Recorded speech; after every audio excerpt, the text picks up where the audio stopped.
I knew I wanted to work for myself really from a very early age. Both my parents are self-employed. I saw them create businesses and grow businesses, and I knew that that was something that I wanted to do. I saw the rewards that they got from it and wanted the same rewards.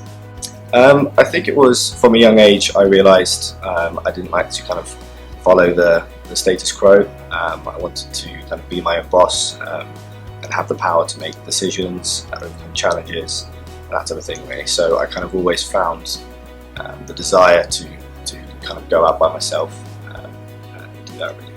I got into business because I found that people didn't believe in me.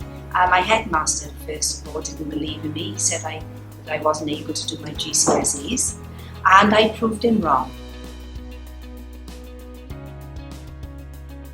My favourite thing about being self-employed is every day is different. You know, I might be decanting chemicals one day, that's sort of the main thing of our business, but then I might be going to speak to people and building up relationships with them. So really having that variety is something that I really, really enjoy about being self-employed.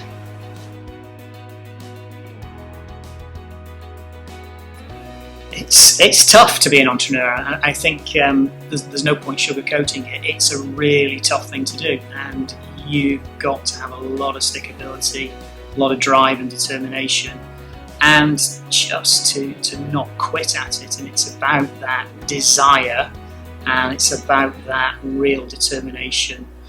If you don't have that, and if you are prone to quitting easily, then it's probably not what you want to do. If you want it now, don't be an entrepreneur. It's about delayed gratification and being willing to do what it takes and get those rewards at the end of the journey.